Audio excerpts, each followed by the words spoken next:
Well, the winter weather is on its way to us. We'll share how RDOT is getting the roads ready for it.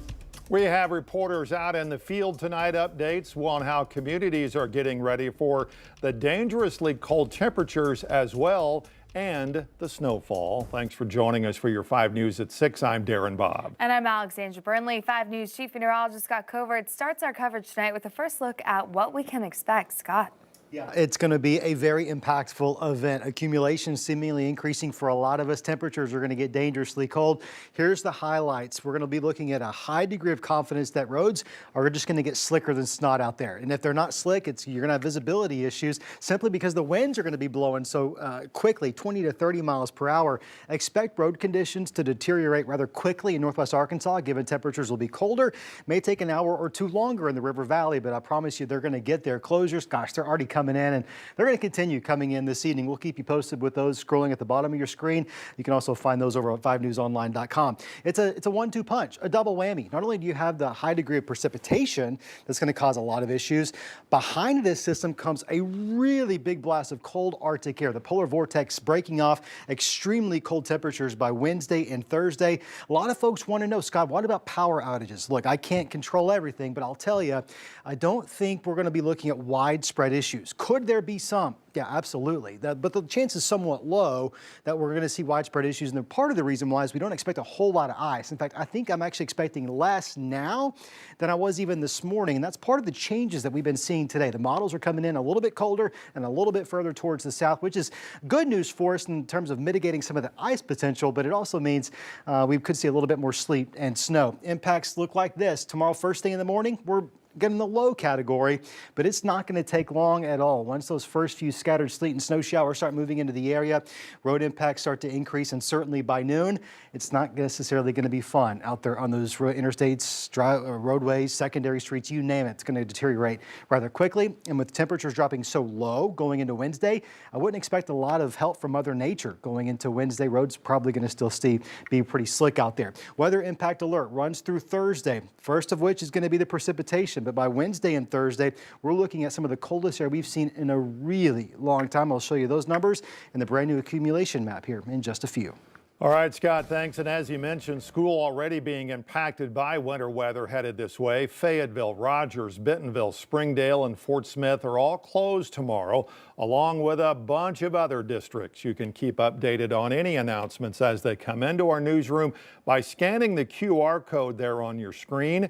It'll take you directly to all of the up-to-date closings and delays page on our website at 5newsonline.com.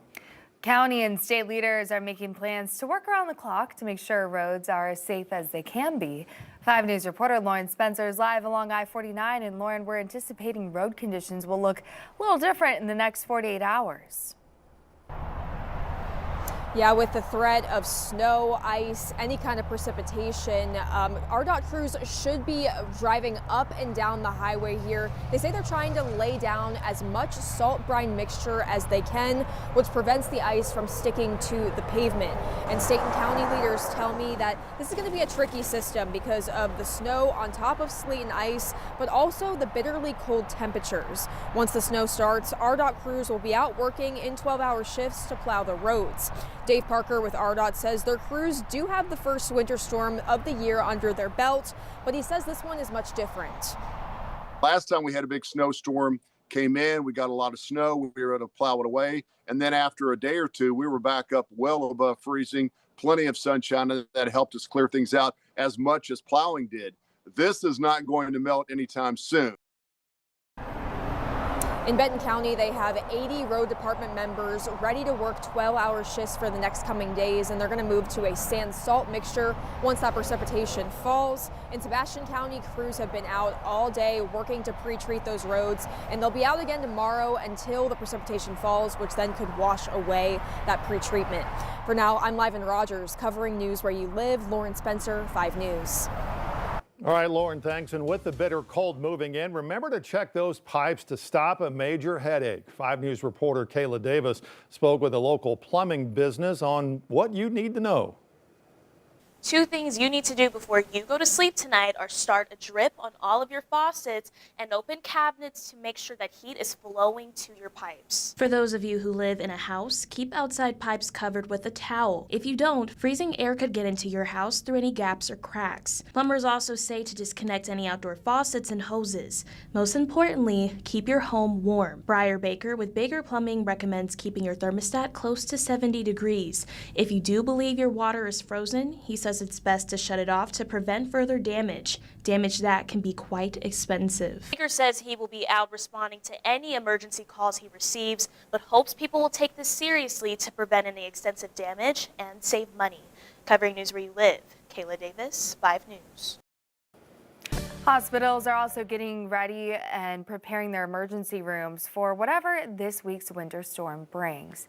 Mercy Hospital in Rogers ordered extra medicine and food for patients to last through the week, and their facilities team will also be out making sure the hospital's roads are safe for patients and visitors. Transportation department might do, and we'll put product down on our sidewalks around our campuses, on our roads that we control to make sure that we can still get traffic in and out.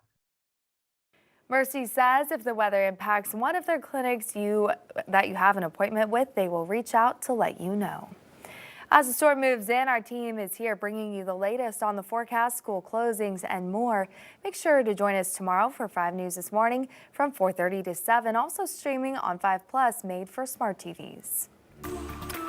New tonight, the Trump administration working to downsize the federal workforce by ordering agencies to lay off probationary employees who don't qualify for civil service protection. And that includes some people here. 5 News reporter Rachel Williams shares the story of a river ranger at Buffalo National Park who was terminated on Friday. After 5 years of hard work and dedication, Stacey Ramsey's chapter at the Buffalo National River comes to an end, but not by choice. This is where I grew up, and I feel a deep connection to this area and these people. So to get into the position of working at the Buffalo National River, that had always been a dream. Ramsey started working part-time at the National River in 2020. In 2022, she became a seasonal river ranger and later promoted to an 8-term permanent river ranger in March 2024, which put her in a probationary period. The problem with all of the cuts recently and cutting all of the probationary positions is that many times people may be in a probationary status, but that doesn't necessarily mean that they are new to that job. In my case, I'd worked in the park at Buffalo National River for 5 years, so I wasn't technically in my first year. It was just considered that. Ramsey says the federal government offered to buy out employees' contract, so if they resigned, they will still be paid until September. She says she knew losing her job was a possibility. So I chose not to resign, and as a result, after the resignation period ended, I think it was just a day or two, they terminated thousands of employees without any severance, and I was one of those employees. A river ranger provides preventative search and rescue education. With spring and summer seasons around the corner, Ramsey says that's when her job is needed the most. And by the end of May, the park is thousands of visitors are in the park. I think that the visitation in 2024 was well over 1 million visitors. So those gravel bars, the river, there'll be hundreds and thousands of people visiting the park. I was always out in the field talking to visitors, making sure that they understood the risks associated with whatever that they may be in the park to experience, whether that be floating the river. As she enters a new season of life searching for a new job, she'll still be a frequent visitor to the river. If there's anything positive about being temporarily unemployed, it's that I'll be able to spend some time at the river, spend some time hiking this spring. At Buffalo National River, covering news where you live, Rachel Williams, 5 News.